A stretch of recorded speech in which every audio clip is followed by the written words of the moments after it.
Hi, and welcome back to my channel, or welcome for the first time if you've never been here before. Today I have decided to record a foam roller routine. A couple of reasons. One, a lot of people often have this laying around their house and they have no idea what to do with it.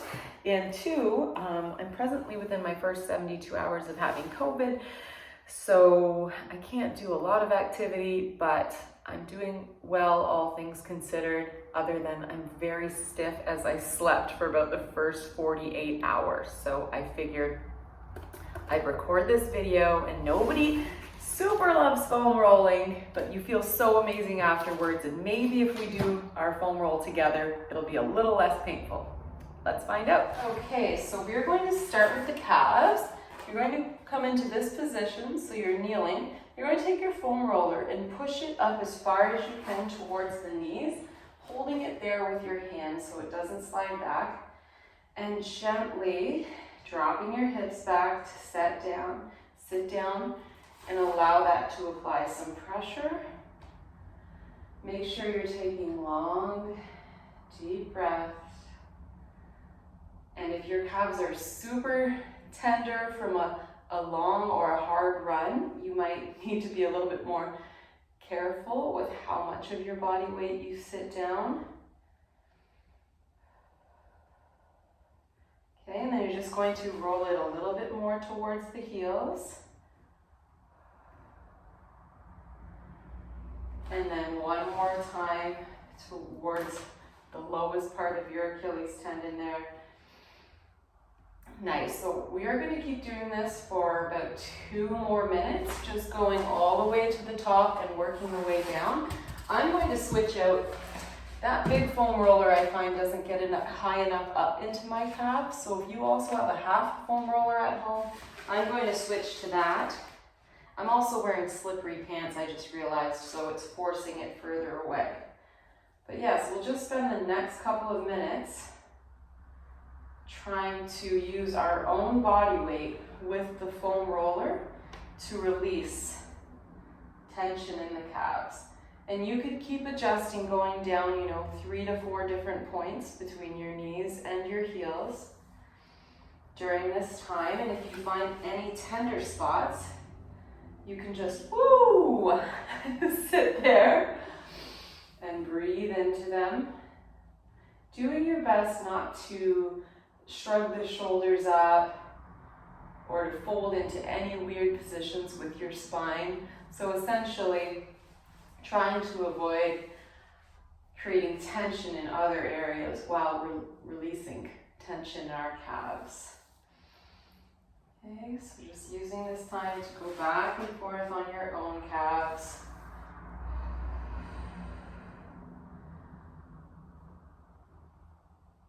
Releasing these muscles will help prevent Achilles injury, will also help decrease foot issues. That's it.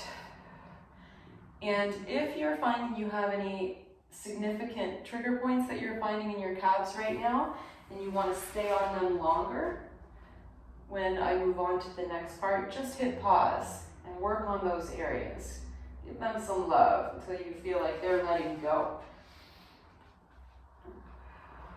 So we've got about 30 more seconds working here. You could gently rock side to side if that feels nice to you.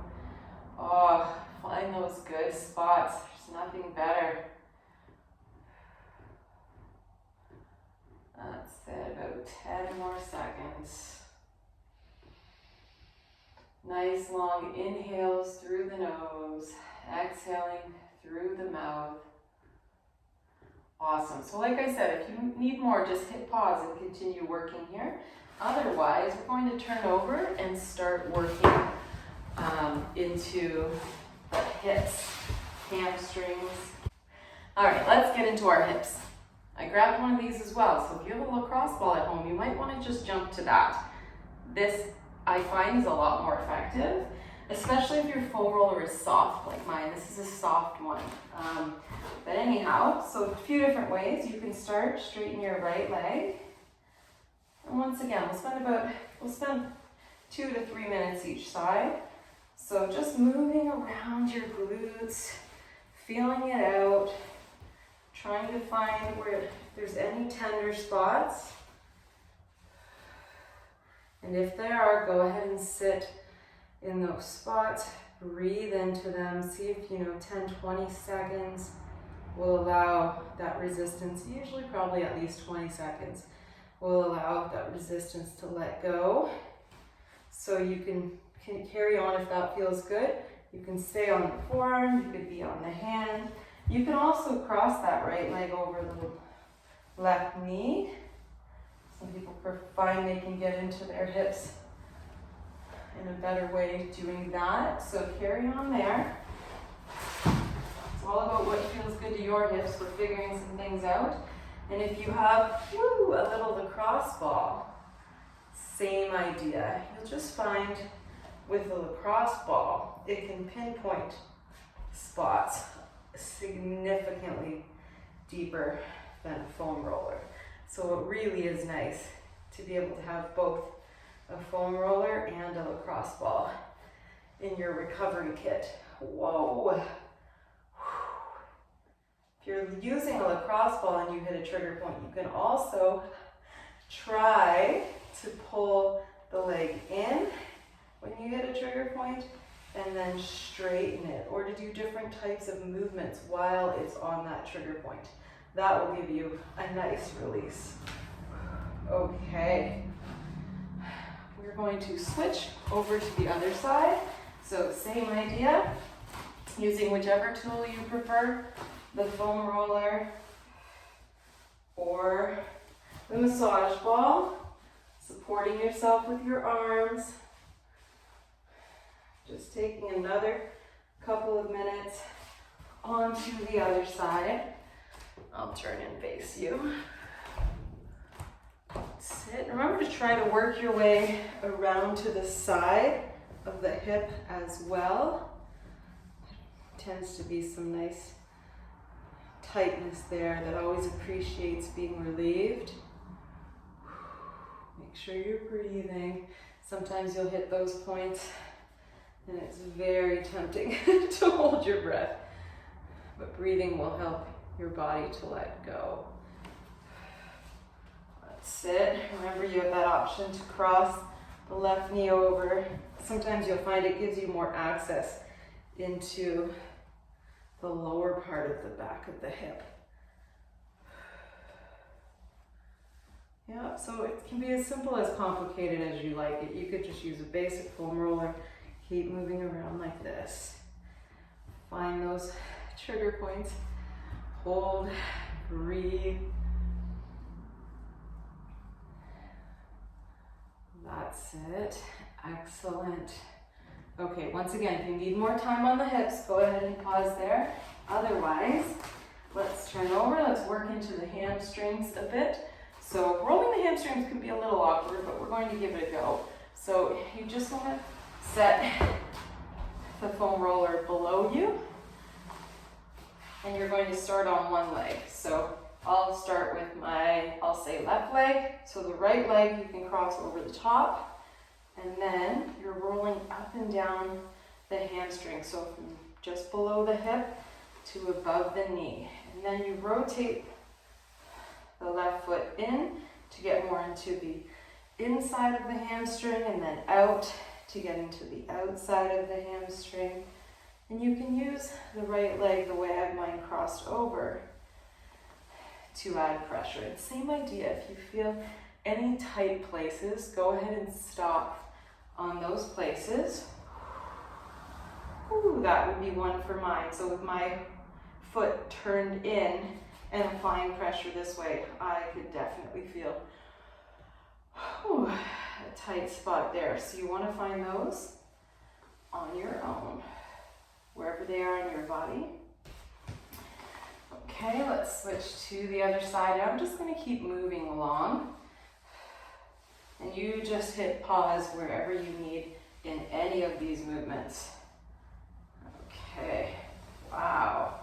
I honestly didn't expect to feel this. I thought my hamstrings were doing all right. If it's too much to cross the top leg over, You can set it to the side. It will also help balance you as you move the foam roller up and down. So again, take the time, find those trigger spots. Breathe when you find them. And I'm going to keep moving along just so that this video is not super long, but please pause on the areas you feel need more time. Otherwise, we're going to shift over. And also, I'll note while we're here, you can roll your calves this way as well. We release them a little bit into the beginning. So I'm going to turn over and we are going to do our shifts. Okay, so you can start just below the knee, gently supporting yourself with your hands and bringing the foam roller all the way down to the ankles. That's it. And then you can choose to shift where you lean more to the left so you can get to the outside of the left shin. You can even stack the right leg on it to help add pressure. And then you'll come back to the center. And same idea, you can shift over to the right. These muscles can get so much tighter than we even realize. That's it. We'll spend a little bit more time here.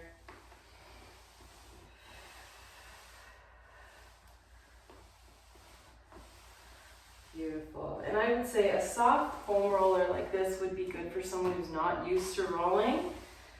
But if you're quite experienced, you might find, like for myself, I'm really not feeling this as much as I would like to be. So getting the harder style foam rollers, which are usually black like this, are something you might want to invest in if you're finding that this is too gentle for you. All right, let's get into the quads. So you can start with the foam roller below the hips and go forward and back on both quads, just starting to warm them up. And you're using your forearms for support. Once you feel okay from there, you can move into one quad. So I typically, sometimes awkwardly, take the leg I'm not working and just sort of bend it alongside the foam roller. It's somewhat supported by the foam roller as I focus on the straight leg. That's the one we're rolling. And once again, you're just shifting your own body to roll along the inside of the quad. And then slowly working your way towards the center of it, finding any trigger points that you may have. That's it. And once again, if you find a trigger point, you can stay there. Try to breathe through it.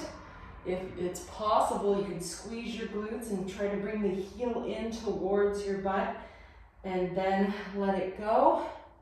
And that will do some deep release. That's it. And then eventually, we don't want to forget the outside of the quad.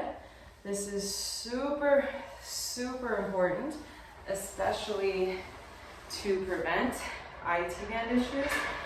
A lot of times scar tissue builds up between the vastus lateralis, the outer quad, and the IT band. So you want to make sure that you're rolling just outside there. You can kind of like feel how you can separate the quad from that area. And you want to roll along there. So we're not actually rolling the IT band. That's a common misunderstanding. We're separating that outer quad muscle from it and breaking down any adhesions. Whoa, that have built up there. So taking your time. Honestly, you could probably pause this video right now and spend a good 10 minutes alone on one quad. It can be quite shocking how much is built up in these muscles. We're the largest muscle group in the body, so it makes sense Okay, so I'm gonna switch sides for sake of the time, but once again, pause if needed. Otherwise, go ahead and switch over to the other side, starting with the center of the quad.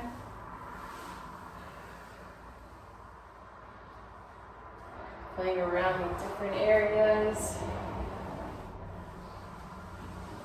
The inner quad can be a little bit difficult, so if you're struggling with that, or if you just find that that's tighter for you, I'll just show you from a different angle. You can come where you're laying on your stomach and your knee is about 90 degrees, and you can roll this way across your foam roller. And once again, you can play with that. You can start to straighten the leg. Wow. And move up it that way.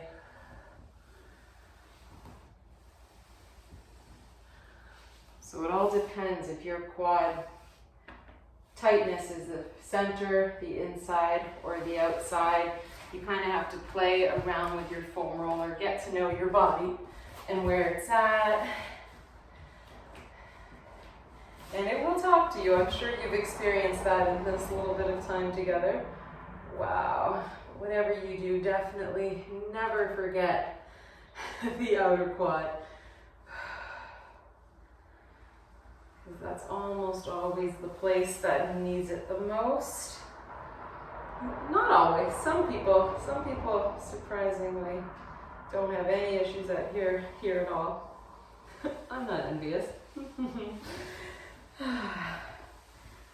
Okay, so once again, I want to encourage you to keep on going from this point with any areas that you find tight. You're in it, stay in it, keep working those trigger points.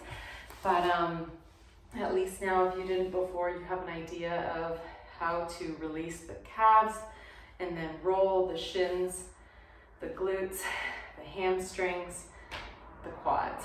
All right, thanks for joining again. I look forward to seeing you next time.